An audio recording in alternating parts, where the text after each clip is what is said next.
Put my hands in another man's. The guy like, "Arr," like snaps at his hand, you know? Every veteran does it, right? When they watch a movie and they're like, that's not true! He was holding this dude's wiener on the table and he was just looking at me like this. Hello, Fire Team, and welcome to Shift Fire, the exploration and appreciation of all things military culture. Thank you for being here with us. My name is Cameron Pfaff. I'm a former Army Ranger, and with me, as always, Israel Wright, former Green Beret. It's good to be back with you folks. Thank you for joining us for an episode of Interrogating with Cam and Israel. This is where we answer questions that you have for us about military life. But before we dive in, make sure you like and subscribe to the channel so you can stay up on the latest from all things Shift Fire. Folks, we would love it if you would look below and check out our Shift Fire merchandise. We have a great selection of shirts for you to choose from. They're limited time only, so move fast. Just like we're gonna move through these questions. You ready? Ghost Riley would like to know, what piece of standard issue gear did you think was the least used while serving?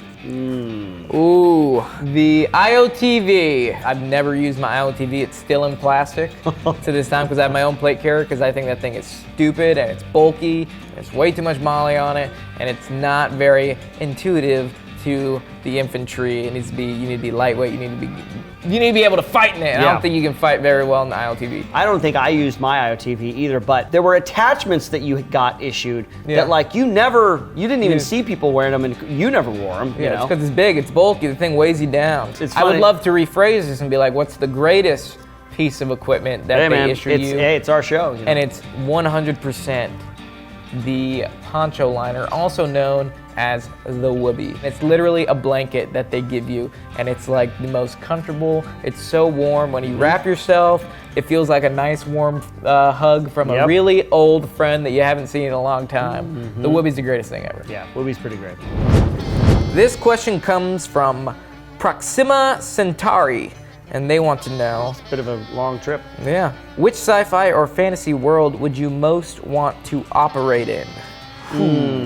That's a good question. I'm trying to think. Even though this is a terrible answer, my brain keeps pushing to the Avatar world. Pandora. Pandora. It depends on if I get to choose whether or not I have like certain abilities within this world. You're really making this question fit for you. Yeah, really. I mean, I'm trying to I would love to be in the Marvel multiverse, the Marvel universe, right? Cinematic universe, but not as like a regular person. I would have to be in some sort of superpowered kind of position, you know what I mean? Ginger Boy. Little Ginger Boy wants to know, what is the most disgusting thing you have had to do during your service? Put my hands in another man's. I told you the poop story, right? Where I flicked the guy. Flicked it, and into your face. Also, you have to I used to have a really funny picture of one of my privates at the time holding a dude's shaft because they have to insert the catheter in there, and he was holding this dude's wiener on the table, and he was just looking at me like this. I mean, I've had to crawl through, I've talked about the gig pits before, where you crawl through muddy water, you get staph infections and things like that. You were surrounded by a lot more dead bodies than I was. Yeah, a lot of death. There's a lot more opportunity for disgusting actions when you're around diseased and dead and hurting bodies, Yeah, well, yeah. I guess I take that cake, huh? Yeah, you do. You take the disgusting cake, Unfortunately. Yeah. Unfortunately. I hope this one has, speaking of poop. Yeah, we need more poop jokes. Come on. This one comes from Aeon. Do you have any recommendations, tips, or advice for anyone in your younger audience whom may be interested in joining a military branch? And if so, which branches? Well, that's a good question. I really like that question. It all depends on what you want to do, what career you want to pursue afterwards, what are your intentions. As far as career progression and overall treatment, I think the Air Force is an excellent option, especially their special operations. They're magnificent. Yeah, they're hardcore too, man. Don't think just because we make fun of the Air Force, but like, TAC Ps and pararescue jumpers and stuff like that. PJs, all that good. Their SEER teams, their recon teams, really good. Hardcore. If I had to do it all over again, I would love to pursue Air Force Special Operations. Yep. But, as far as someone that's not really too sure, but wants to join anyways, I would recommend, obviously biased, but I would recommend the Army.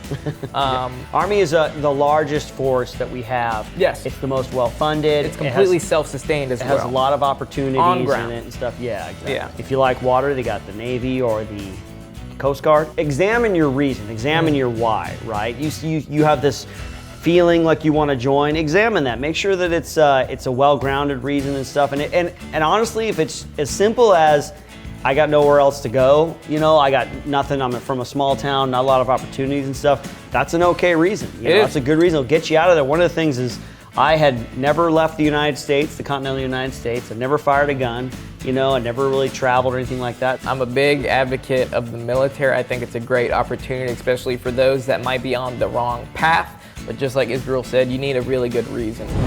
Logan Bradley wants to know, do you regret leaving the service? And do you want to go back to the service? Well, that's a hard question, man, because some days I do, some days I don't, right?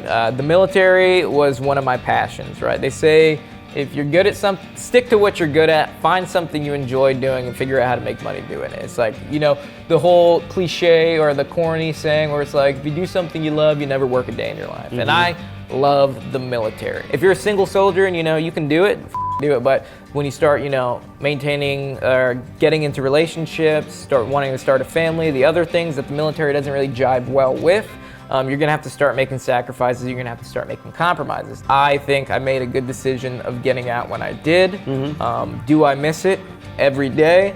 Do I miss the dudes? Every day. But I went to the National Guard, and I think, that part of that stems from the level of fulfillment you feel when you're part of a team or a unit or a cohesive force like the military is, but that doesn't mean that's the only place you can find that. I think a lot of veterans struggle with finding fulfillment when they get out, finding a feeling that makes them feel super awesome, like they're part of a team, part of a unit when they get out, and that's why you see a lot of depression, you see a lot of anxiety and stress and mental health issues because they don't know, A, they don't know how to cope, and B, they don't have that feeling of fulfillment, so they feel alone. But it is out there, let me tell you, because I found it in the veteran community, I found it with you, I found it with doing this stuff, so don't feel bad if you're a veteran and you miss it. That's normal. Just find something else that gives you that same feeling. Yeah, and in regards to that, there's an organization called MVP. It's an organization started by a buddy of mine, Nathan Boyer, where former athletes, professional athletes, and former soldiers, veterans can come together and be in kind of a supportive community because there's a similar kind of vibe where you're in a group, in a concentrated area of focus, and you're training very extensively and at a high level, and then you just leave that and you're kind of out in the real world and you kind of feel lost, like you were saying. But there's definitely organizations like that. For me personally, no regrets. I'm so happy with the time that I spent in the military. I like to say that joining the Army was the best decision I ever made, and I have no regrets. Like some of the things I missed, like obviously being a part of that team and training at a high level and stuff, but you take the principles with you and the values with you, and then you take them out into the world and you just apply them in different ways, But no regrets. Don't want to go back in. In fact, I think I'm lucky. We get the best of both worlds. We got to do the elite level of training that we got to do. We got the deployments and stuff like that. We get to take those with us, and then we get to live in the real world where we have a little bit more freedom of movement, a few more choices and stuff like that. But we get the benefit of being a part of that legacy as well. Absolutely, I 100% agree. This is an awesome name. Anakin the War Criminal wants to know, what's the most cringe-worthy mistake a military game/movie has done that you knew from experience was 100% fake? There's a lot of mannerisms that are portrayed in pop culture that are like super cringe-worthy, especially when you're in the military. Yeah. Or like something that grinds my gears, especially weapon manipulation, like how people like hold their guns in. It grinded my gears super hard on Tenet. Every veteran does it, right? When they watch a movie and they're like, that's not true! Hey, I was a veteran, thank me for my service. And it's ridiculous, dude. I've been out for so long that I'm having to kind of relearn things. And so I'll see something in a movie that's come out recently and it won't look quite right, but I'm like, I don't know, man. Maybe there's like a new tactic that I don't know about, The one thing that I love seeing in military movies is the camaraderie between the soldiers. That's the best part. Arsakas 1. What are the best/funniest memories while working with units from other friendly countries? I remember hanging out with some Iraqi dudes. Like our leadership, mutual leadership, were having a meeting inside somewhere, and we were all just kind of hanging out. And we had an interpreter, so we were kind of having a little bit of a conversation and stuff. And then one of the guys like pulled a joke on us. He's like, "Do you guys have a medic?" He's saying through the interpreter. and he's like, I have something like in like a tooth or like right here, and the guy's like, oh, okay, and he kind of puts his hand up there, and the guy like snaps at his hand, you know? People are people wherever you go, you know? Yeah. We used to do a lot of friendship jumps with other foreign airborne. Yeah, so like we did one with the Alpinis, which is like the Ranger Regiment equivalent in Italy. They were still jumping T-10s. And T-10s, yeah, the parachute, it's the iconic parachute. When you think of parachute in the military, it's like what the airborne wings have. It's like a really circular parachute. And we jumped T-11s, but they were still jumping T-10s, but they rigged these T-10s to have like vents and toggles so they could steer them. Us, we just jump out, we land wherever, and then we just walk back.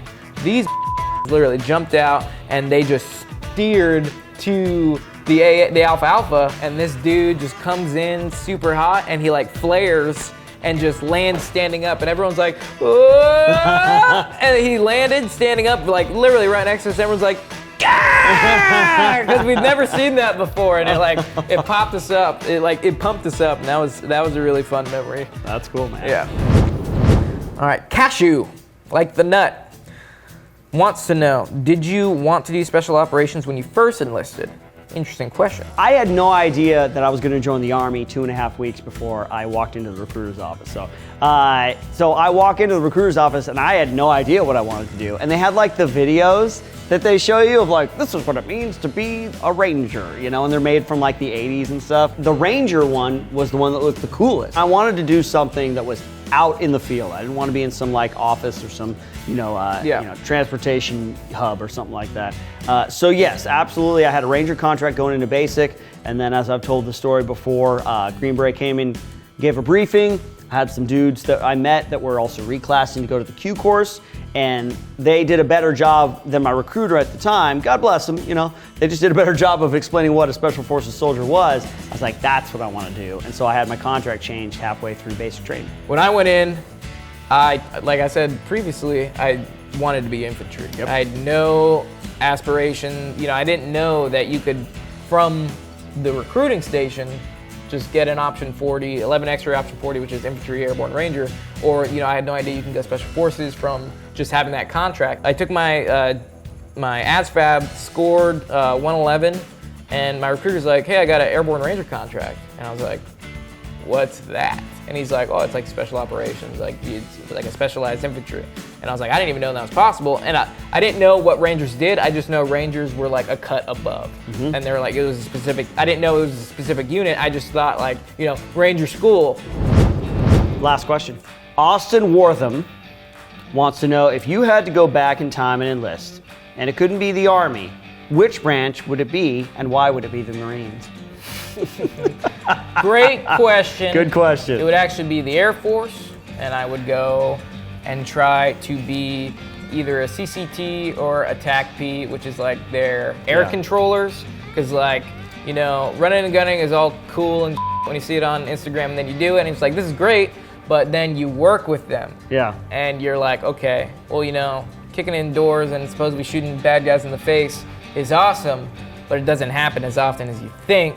But then you work with these CCTs that are attached to regiment, and you're like, these dudes get work done. It would be the Air Force for me as well, and I want to be a pararescue jumper. I remember going to Halo school with a couple of those guys, because it was the same school for a bunch of different people. And then afterwards, hearing about what they did and what their job was like, that really I really felt something in my heart. Like being a pararescue jumper, you're basically going to rescue down pilots behind enemy lines and stuff like that. It's a hardcore job, and it's very elite. Even as a Green Beret, I'm like, those guys are where it's at. Yeah.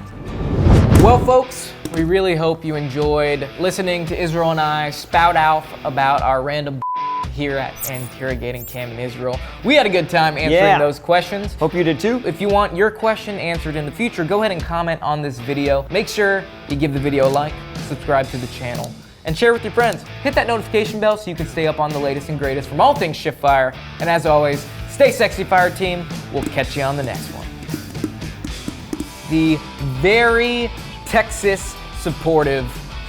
That's right. The very Buc-ee's supportive. And we're going to pull them out and hopefully do our best to answer your questions, or just totally toss them aside, maybe make fun of you a little bit. Consider subscribing to our Snapchat. but no pictures of your. Oh, Yes. that's good.